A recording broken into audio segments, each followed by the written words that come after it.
Hello. Hello. I'm Ronnie, I'm Abby. and this is Dragons in the Details, where we pick apart our favorite fantasy series over the course of an undetermined number of episodes. This season is focused on the Empyrean series by Rebecca Yarros. Quick disclaimer, these episodes will contain spoilers up through Onyx Storm. If you have not finished Onyx Storm, save this and come back later. Also, due to the contents of this series, this podcast is rated R and should only be listened to by those comfortable hearing explicit content. Each week, we're diving into a specific topic in depth. We think we'll follow that structure, but also, this is our first podcast. Your guess is as good as ours as to how this all goes. We are coming with receipts. We'll have quotes to back up any theories so you can follow along if you are skeptical. But also, if you've listened to the last two episodes, you know that sometimes we think of things on the fly and we kind of remember the quotes. We remember them enough, you know? Like, we'll add them if we, think to add them, but just try, we've read these books 3 times now. So, we will 95% of the time come with I'm receipts. sorry. We can accurately quote the capitalization in a sentence. So, we know what we're doing. It's her capital H. Yeah. So, she lowercase s. Yeah, no. We will come with receipts. As much as we possibly can. But we're not As much as promising is anything. So you can follow along if you're skeptical, or you don't have to. We will not judge and don't care either way. This episode is part 2 of Xaden Riorson. Oh yeah, that was my okay. Yeah, this is a part 2 episode, guys. If you listened last week, you know that we talked about Xaden for approximately 5 hours of our whole lives. So we decided that it was a 2-parter. So this is part 2. We're gonna ask the rest of those questions. We're gonna have our classic Precog Corner. And we're gonna have some recommendations for you for what to read or what to listen to. If you're also stuck in an Onyx Storm rut, it won't help, but maybe it will, but it won't. Yeah, that's pretty much it. Hasn't helped me yet. Hasn't helped me. I mean, maybe it's helped me a little. I don't know. It's fair. It hasn't really helped me. I feel like we also kind of learned our lesson from the hour 46-minute pilot. Sorry about that. We're gonna keep them shorter. It doesn't mean we're going to talk any less, but we'll just yeah, we don't have rules here. It's pretty loosey-goosey. However, our best friend did not make it through our entire Oh my god, she didn't make it? Episode on the first listen. Oh my god. I think maybe she's finished now. Maybe. But as of our run 2 days ago, she had not finished episode 1. Oh my god, I'm not gonna name her, but I'm gonna fucking text her. That's they ridiculous. All know who she is. I know, but we can't just out her. That'd be rude. I know. I already outed her for something else. So, anyways, this is Xaden Riorson part 2. We talked for too long. Here's the rest of it. And we know you love Xaden, so it's not a problem. Okay, love you. Bye. Don't say bye. Oh, we're about okay. Love you. Welcome. This is gonna be such a bitch to edit. Okay. Keep it in. Keep it all in.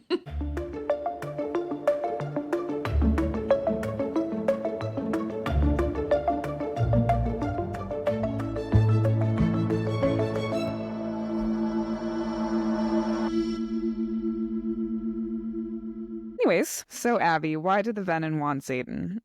So this is interesting. And we talked about this last episode, that it's unclear if they want Xaden or if they want Violet. It's kind of written so that when you don't know that Violet is dreamwalking, it seems like they just want her. But what we find out in Onyx Storm is that every dream is Xaden's, assuming we can trust that. But what we find out is every dream is Xaden's. And there is a moment in Onyx Storm in the dream where she's able to separate herself from Xaden.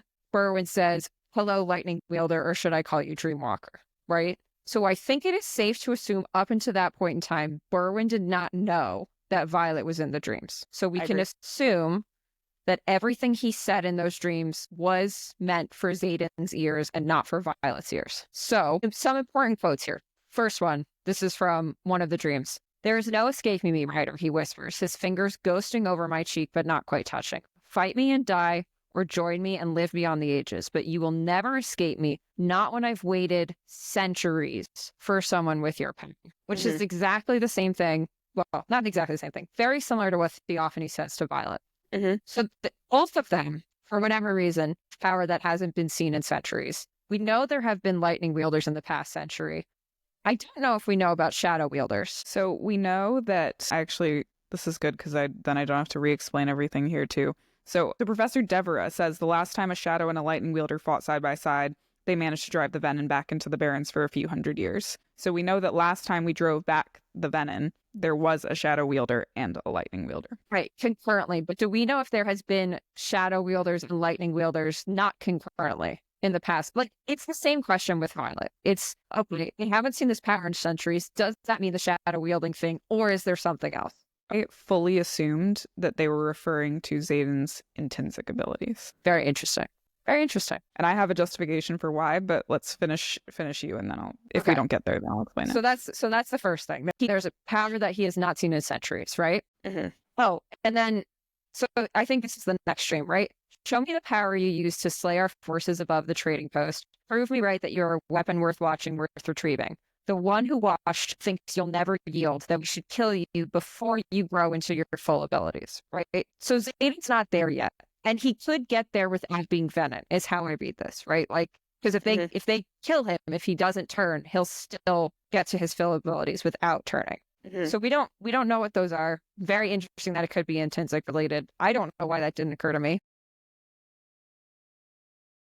The only thing that I'll pepper in here, because I think it's in line with everything else that you're talking about, but we know that your signet continues to grow stronger and stronger as you age. And Xaden, we know, we've already decided together that he is a mind reader. I have a suspicion, mind reading would obviously be incredibly dangerous with unlimited power. And I wonder whether the one who watches is a mind reader that is reading everyone's mind all the time. Yeah. So my theory on the one who watches is not mind reading, but basically I can't remember what it's called in Game of Thrones, the guy who's plugged into the tree and can see everything at once. Yeah. I think it's that ability. So not necessarily mind reading, but the ability, and not precog, right? Because he's not seeing the future, but I think he can see everything that's happening right now. Yeah. But how would that be disconnected necessarily from mind reading? I don't know about people's thoughts. I don't know if he can see people's thoughts. I think he can see what's actually happening. Different episode. Yeah. Okay. All right. So that's the first thing. Power not seen in centuries. He's not grown into his full abilities. Second part of the dreams. You are ours. The sage's eyes narrow with madness. You will bring what I want. His grip tightens with every word, only allowing a trickle of air into my lungs. Or she dies. And then there's a second dream. You lost something I wanted, but you will bring her. So Xaden has something, not someone, something that the Venin want. In these dreams, the Sword of Tyrrendor, which it took me 3 rereads to realize was a different thing than the Blade of Orisha, by the way. Mm-hmm. The Sword of Tyrrendor plays a major part. The sage always has the Sword of Tyrrendor. He's swinging it at people. He's putting it at people's necks. It could be that Xaden, and we know Xaden has the Sword of Tyrrendor. He got it back when he got his title back. Mm-hmm. If we are leading into our precog theory that Grandpa is Berwyn, I think it would make sense that the thing that he wants is the Sword of Tyrrendor, but it also seems kind of dumb. I don't really know why a sage would need a sword. He seems plenty powerful without a sword. We don't know of any special characteristics of this sword. I think it's unexplained, but it seems to come down to those two things. Doesn't he also take Violet's emerald from the hilt? No, that's from the blade. Oh, that's from the blade. Okay, never he mind. takes it from the dagger, which I think is so sweet that he takes it from a dagger instead of a sword. Yeah, that is sweet. Then that aside, I don't know why it would be the Sword of Tyrrendor unless it is one of Xaden's relatives and he feels it's rightfully his, which if that's the case, then maybe it seems odd that it would just be nostalgia. This also happened, right? And I think it was intentional because it was the way we were reading it through Violet's point of view, but it happened right after Andarna left, I think, right? Right. Right. So he didn't have Andarna. Right. It is definitely meant to be a false flag. I hate that term, but it is meant to be a red herring. You think what they lost is Andarna, but it's not. Because Xaden never had Andarna. Yeah, but Theophany does confirm that they're upset that she lost Andarna as well. Absolutely, but I think this is something different because it is Berwyn talking to Xaden. Xaden had nothing to do with Andarna. I don't think this is Andarna. I wonder what else he lost. Right. It's not clear that Xaden loses anything. Except that as far as I can tell, the sword is in Deverelli, and then we never talk about it again. Like, Xaden brings the sword to Deverelli to potentially bargain with Cortland, and Violet does not let him. She says, no, like, do not give that up. That was your father's. It's too special. It's too important. And then Violet makes a deal, and we don't know the details of that deal. I mean, maybe they did give away the sword, because it's literally never mentioned again. I'm pretty sure. Yeah. I mean, the only details, well, yeah, we learned that they want hers and Xaden's services, like whatever that means. Yeah. Interesting. I feel like we surprisingly had very different responses to these questions this week. Well, for this one, we had the exact same, like, first thought, which is my, like, first thought for why did the Venin want Xaden was, like, let's start with, like, the simplest explanation. Like, Xaden is incredibly powerful and perhaps one of the only mind readers that has found a way to remain alive. So, like, his power could be incredibly rare.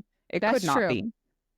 And it's mentioned in that epigraph that mastery of one signet does not happen in Basgiath, and you will continue growing stronger. And so, I mean, yeah, I think, like, if you assume that most mind readers have not been allowed to stay alive, and then 2, assume that Xaden is more powerful than most riders in existence, and then you think about what he becomes then if he becomes Venin, like, we don't really know, unless the one who watches is a mind reader, like, what mind reading means on the Venin side. And it seems incredibly formidable at first thought. Like, the whole nature and balance thing throws off the idea of the one who watches being a mind reader, right? Because then they would have 2 mind readers.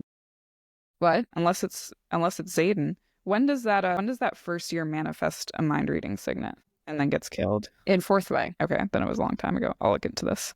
Wait, no, because it had to be after she found out about Xaden. No, it's not. It's in 4th way. She hasn't manifested yet. And she doesn't even know about the conspiracy yet. Because, like, it's, like, clued in there because he looks at Garrick, the guy who's manifesting looks at Garrick, and Garrick thinks shit they're going to find out about. And then I think Xaden comes in and, like, covers his mouth with shadow, and then Carr kills him. Yeah, and says if you value your secrets, put your shields up. Yeah, I remember. Yeah. Okay, so yeah, we don't know how that balances, but I do think, like, I don't know whether they're talking about shadow wielding when they're talking about his power. I also think it's, like, intentionally ambiguous, like, between the Venin wanting Xaden and wanting Violet, like, who they actually want. And it's mentioned super early on by, I think, Carr, that Violet and Xaden together are too formidable to be left alive if they turn to the enemy side. Really? I thought that right before Carr started training Violet on her signet, he was like, just so we're clear, I'll find the quote. It might come up more than once because I'm pretty sure Llewellyn says, as long as you two are playing nice, everything will be okay, but you're far too formidable a force when you're together if you decide that you don't want to listen anymore, basically. Yeah, then maybe it is brought up multiple times because I think it's brought up super early. She's questioned on her loyalty and she says, I am loyal to Navarre. And Carr says, okay, let's begin. I'll try to find it and put it in the show notes, but realistically, like, maybe I will. But then they also call Violet a leash. So I think there's just generally, like, a few options that are very tactical. Like, one, Violet and Xaden can't be, like, they are so formidable to the Venin that the Venin are like, we have no choice but to get them. Whether it's just Xaden or Violet, like, I think they probably assume that it's a package deal. Last time those 2 signets operated on the other side, like, we were screwed, and so we need to get them. That could be, like, a very simple explanation. 2, like, Violet's actually the one that they're after, and they just know that Xaden is the easiest way to get her, because we know that Violet's signet is currently the only one we're aware of that can intrinsically kill Venin with a strike. Yeah. And then I think there's another option that I just, like, I didn't have time to read into enough about, but I think there's, like, a more complex potential here, which is that something in our history that we don't know about, because the archives don't have texts more than 400 years old, and everything before that has, like, multiple editions, multiple translations, like, so much opportunity to be, like, tainted, about the specific combination of Violet and Xaden, power wielding, shadow wielding, mind reading, and mind walking. That's crucial to restoring the balance of the world and banishing Venin for good. And I think there's also just definitely the potential that there's something we can't even think of at this point based on what we know. As Absolutely. To why he wanted. Yeah, I mean, all of this is limited by what we know. Yeah.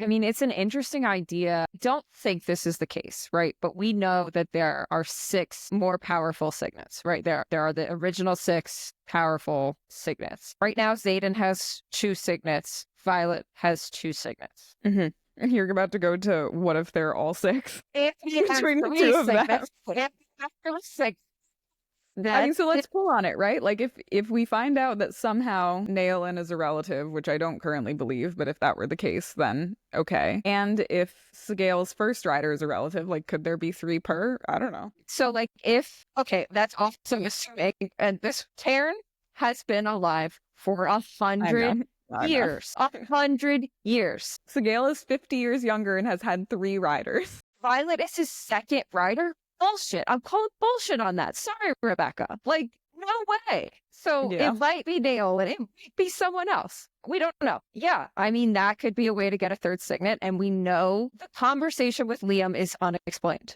right?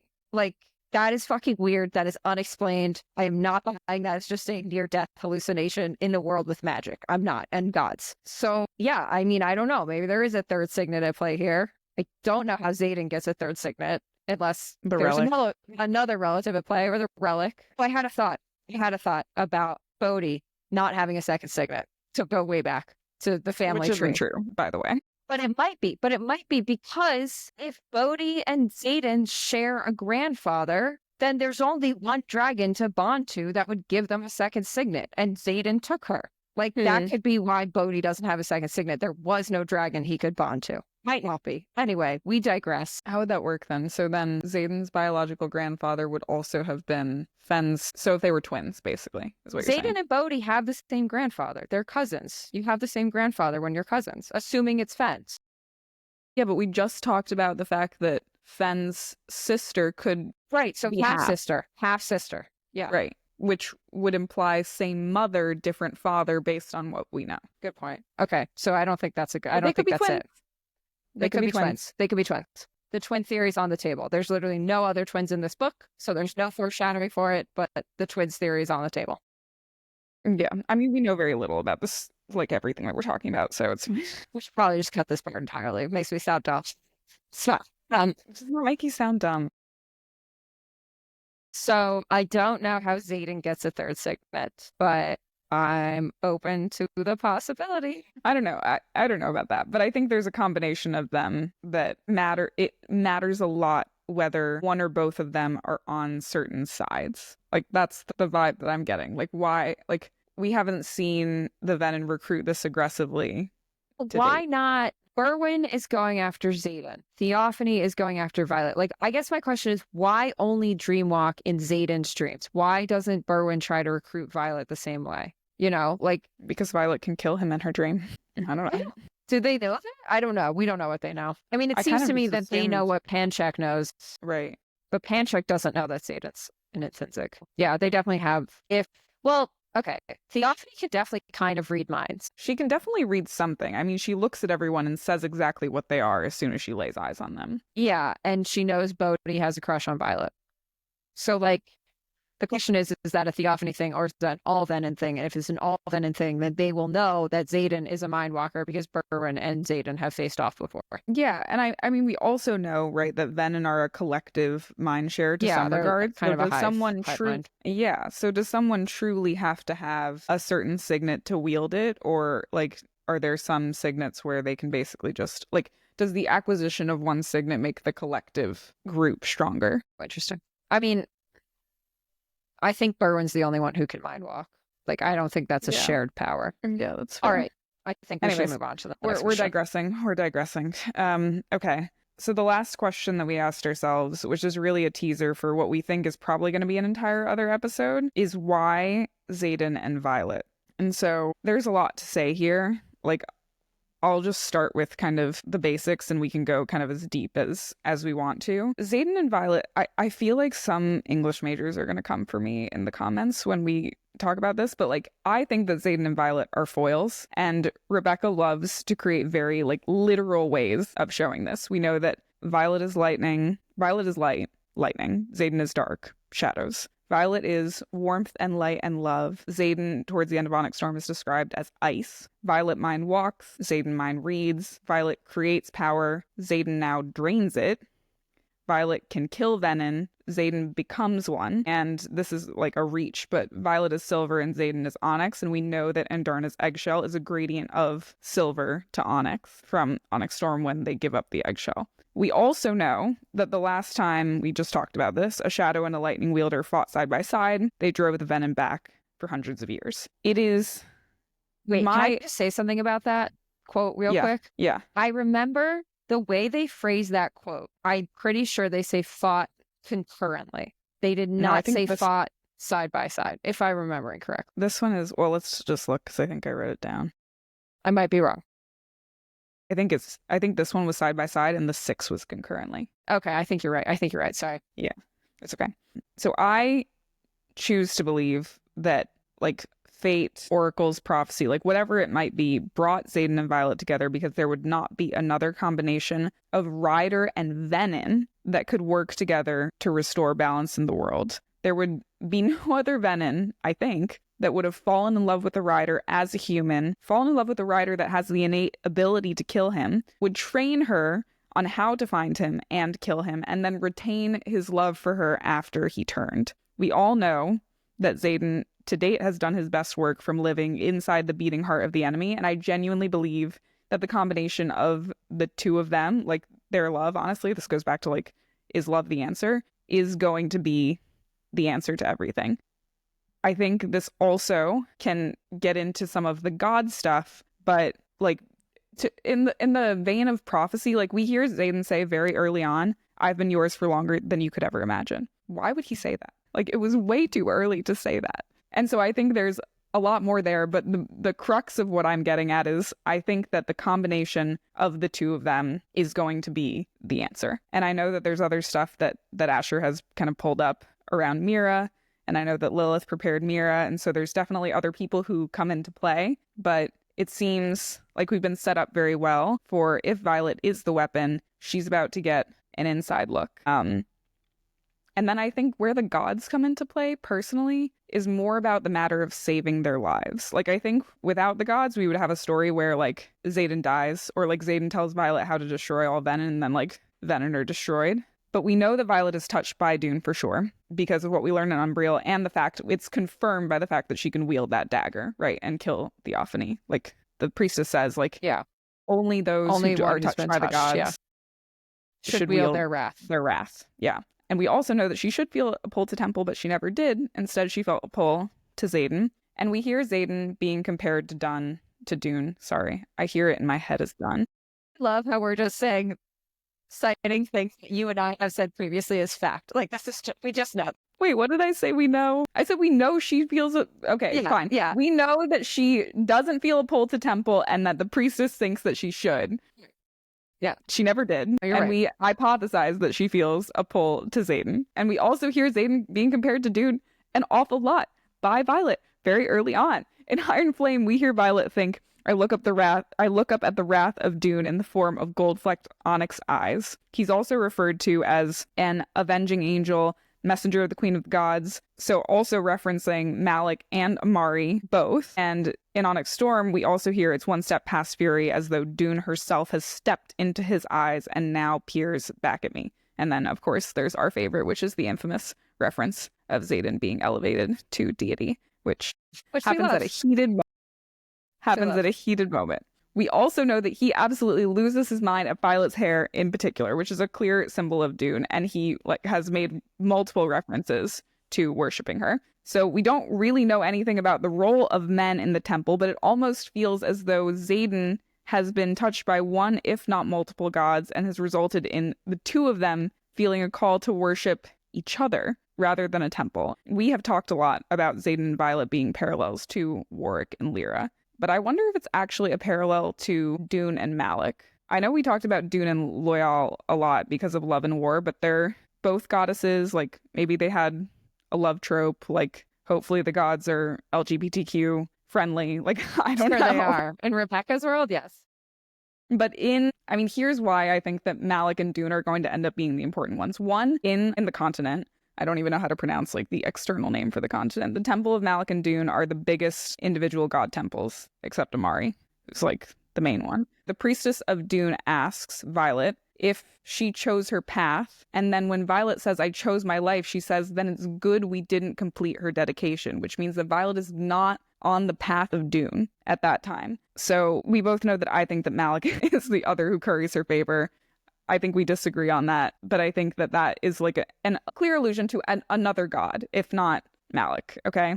And the reason that I think it's Malek is in Onyx Storm towards the end, when she's presented with the dagger, it's written by the priestess, a gift from one servant of Dunne to the other. To another, I must warn you, only those touched by the gods should wield their wrath. I will pray to her, capital H, Yep. that she, lowercase s, need not use it to avoid... You, Rebecca, I love you, but fuck it.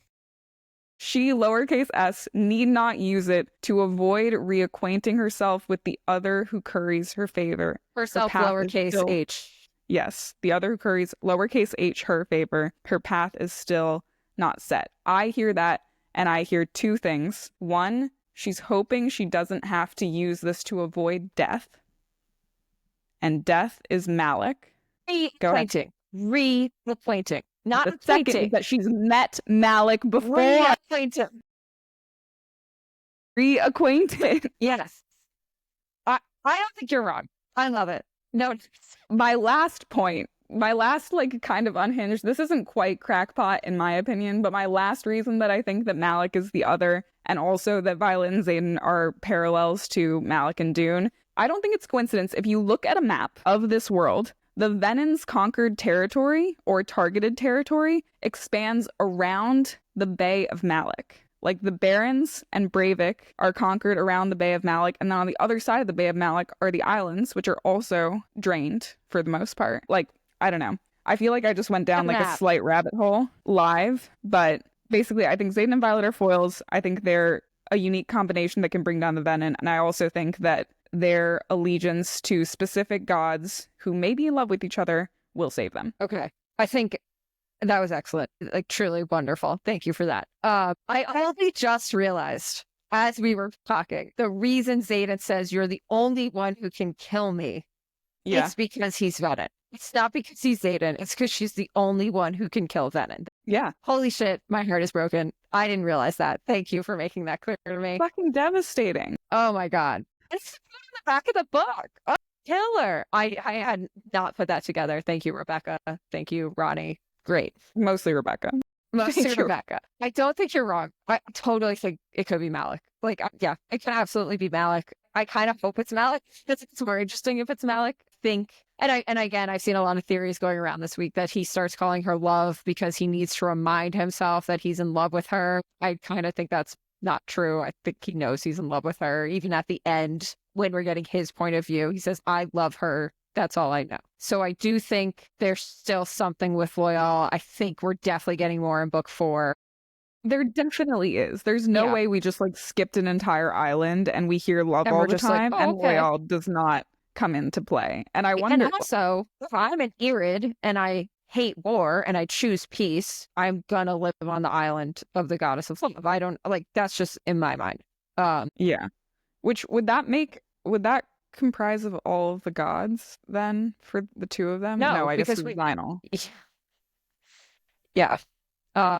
We are gonna do a whole gods episode. Like we're gonna truly unpack this. These are just teasers. Yeah. So my other thought, which occurred to me while we were having this podcast episode, again, this might be evident to some people. People have talked about the reason they severed. So the theory is, right, I'm talking about this like it's fact because it feels like fact to me.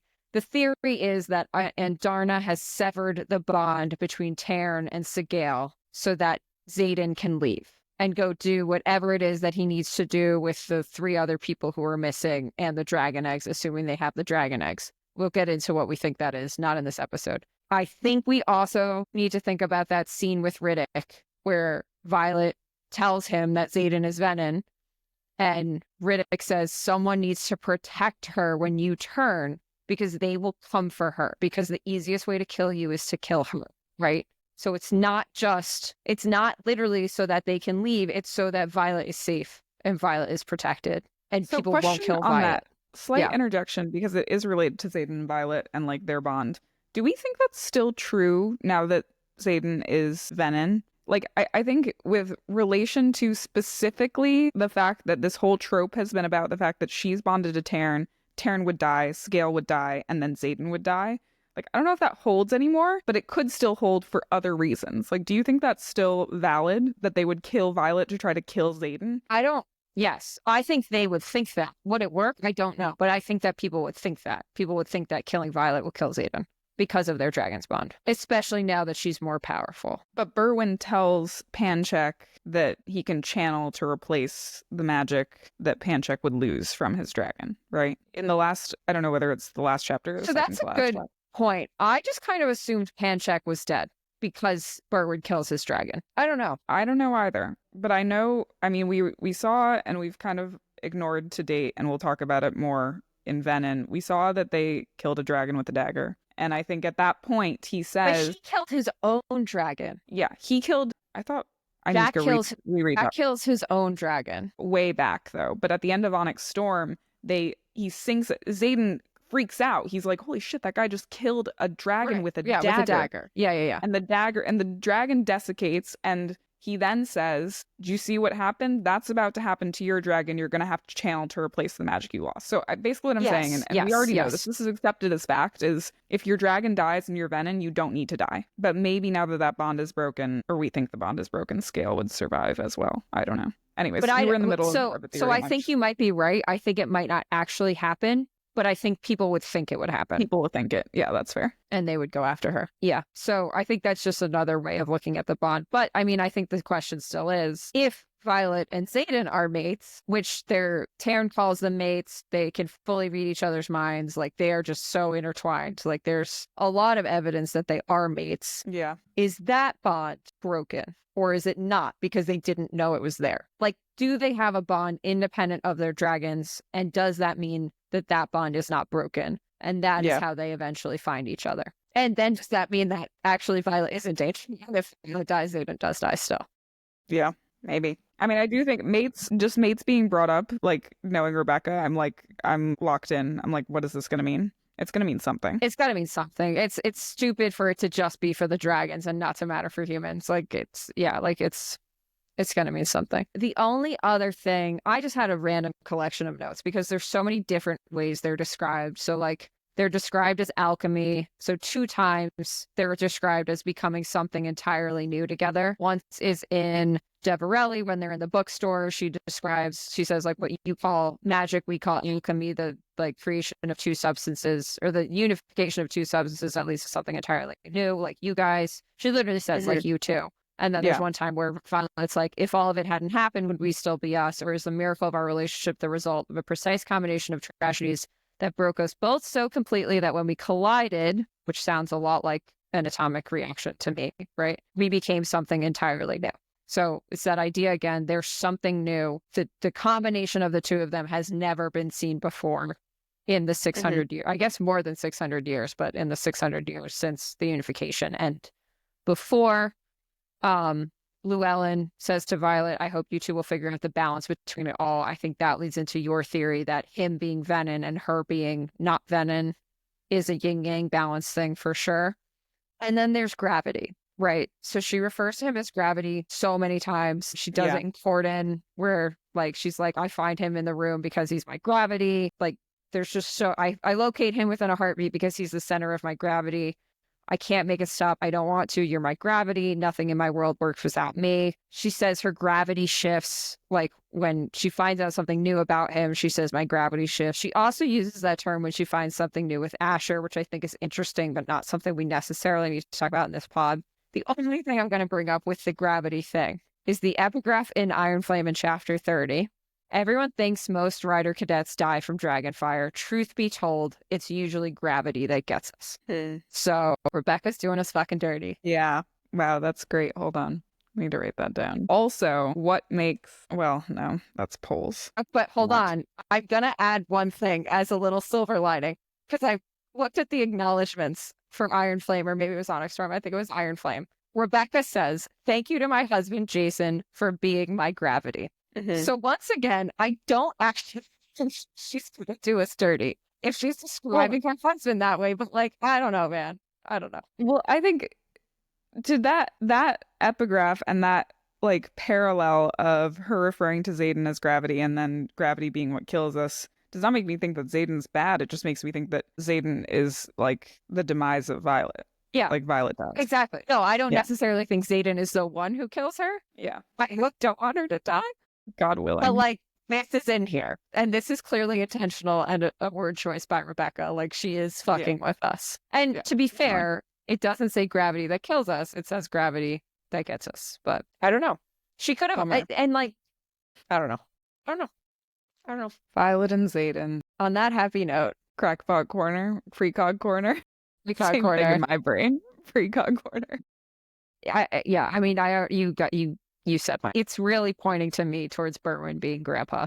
I think tan arms, youthful face, Sword of Tyrrendor. I know it's not that crazy. I don't have a crazy theory this week. You're much better at the crazy theories than I am, honestly. Well, it's because I literally just think of things with absolutely no evidence, and that makes them crazy.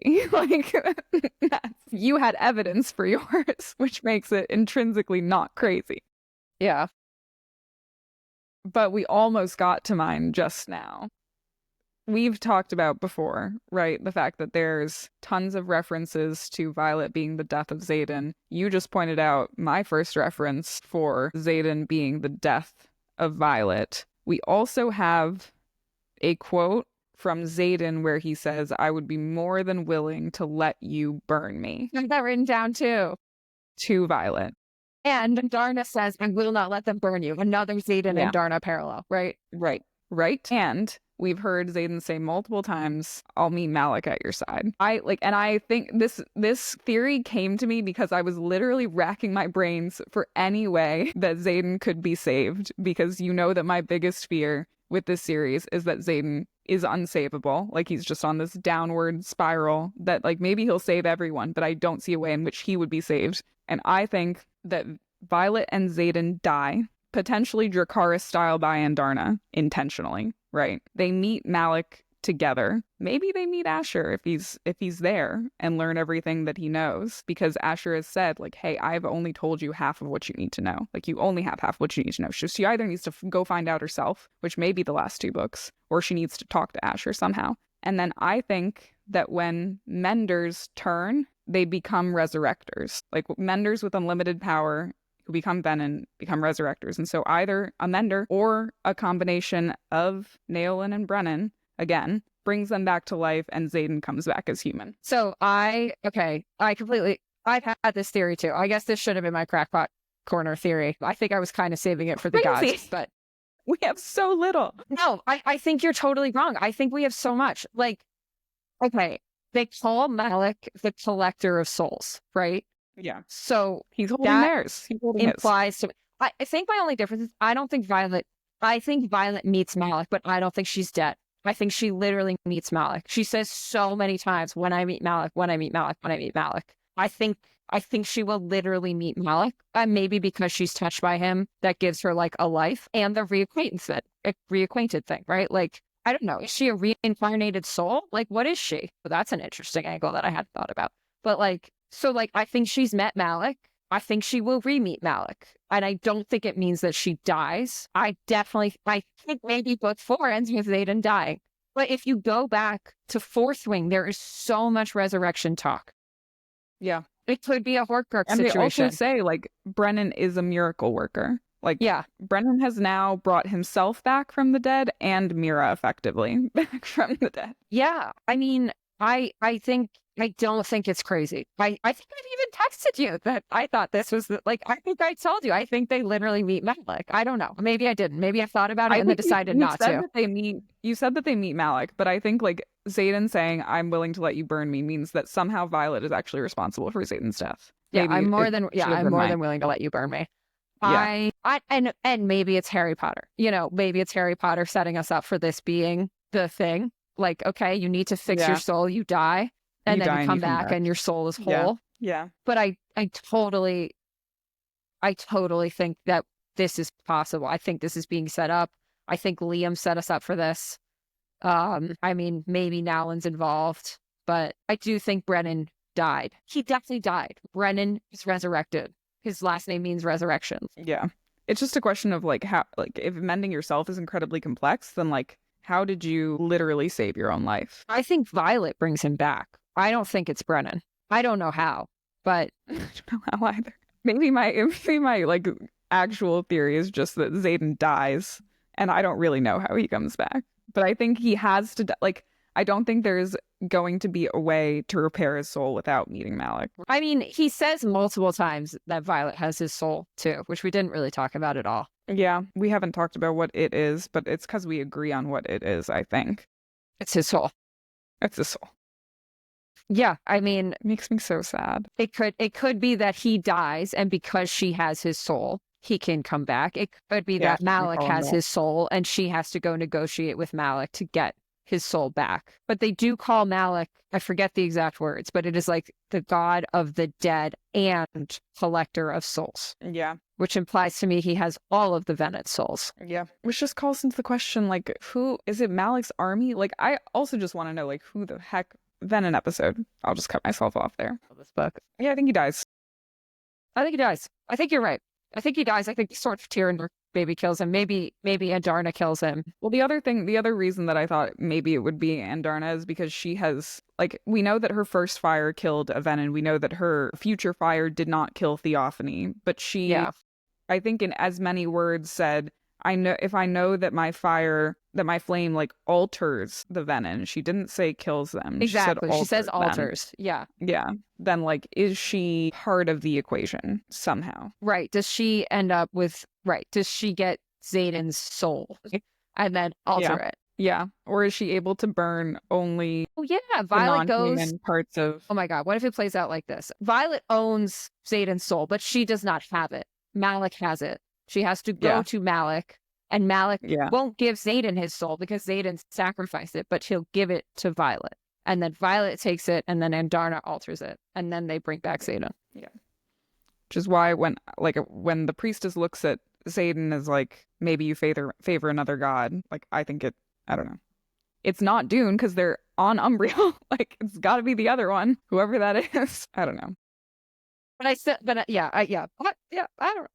I want to be proven wrong every week. Every week, tell me I'm wrong. No, I think they meet. They have to go to Malek. They have to meet Malek. They have to meet Malek. I just don't know whether they can do so without dying. I think they can. I think they can't. I think they have to die. I think Xaden has to die. And I think Violet might get a pass. I don't know why. Spare Violet. But like, then the question is called, like, who do we lose? Because like, we're not going to end. This is not going to be. You know what I think dies. Ending. You know. I think Taryn dies. I know. But He's then, our like, how does that Dumbledore. work? Because then Gale dies. Not if their bond is broken. Yeah.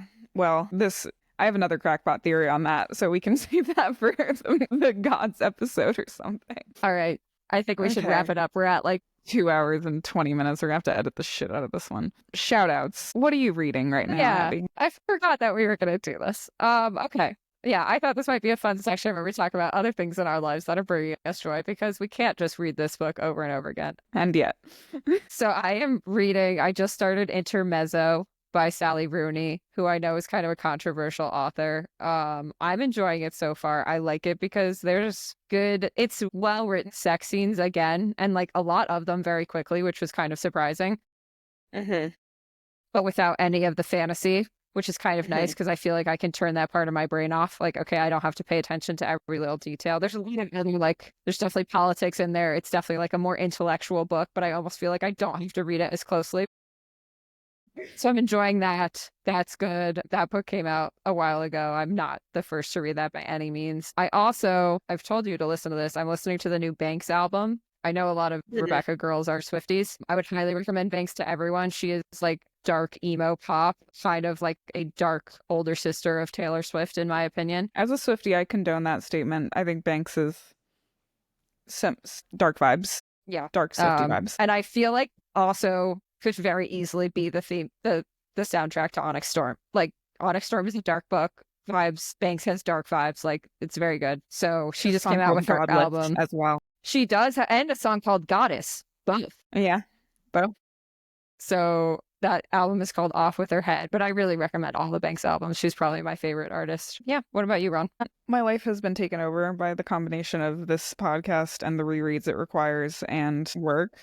But I think I'm going to... So I was in the middle of Tower of Dawn when Onyx Storm came out. And so I took a hiatus from Tower of Dawn, read all of... So just for listeners and for Abby, because she's not read it, Tower of Dawn is a book in the Throne of Glass series. It's the second to last book, chronologically, not including the prequel that was released after the fact. So I was in the middle of that. I read that. I finished it after Onyx Storm, kind of as a warm hug, and then started and finished Kingdom of Ash, which left me in absolute ruin, which was not what I needed after Onyx Storm. No. And so I had to take a break. But I think I'm going to pick up Quicksilver by Callie Hart. I like going into books cold, so I don't really know much about the plot other than the fact that it's a Fae-based magic system and that I'm told the main character is Xaden-esque. So it's also an incomplete series, so I may be actually digging my own grave here, but the next book comes out in the fall. So yeah, and I think you should test that and see if that's the book we should do, the series we should do next too. I feel like it. Yeah, if we're going for unfinished series, this one might be a good one, but I will report back, and listeners, feel free to tell us if that's not a good idea, / if my feelings will be hurt. Are you ready to be hurt again? No, but I also can't read something right now because I'm so deep in things that have hurt me. I can't find it in me to spend time reading something that I'm not that invested in. I think the only way out is through. I totally agree with it. I still need, it's so funny reading this Sally Rooney book. I'm I need a book that will completely consume me, but it needs to be nothing to do with fantasy, because every time there's a different fantasy book I'm also reading right now, but it doesn't have to do with dragons. But every time I read it, I'm wait, where are the dragons? What's going on right now? I just can't disconnect Onyx Storm from other fantasy worlds in my brain right now. So I need to pivot, but still be emotionally invested. Yeah. All right. Well, okay. Until next time. Well, everyone, thanks for listening. Thanks for listening to our crazy theories. We hope you agree with them. But if you don't agree with them, let us know. Email us. We enjoy the discourse. Yeah, we do. We love it. Bye. Bye.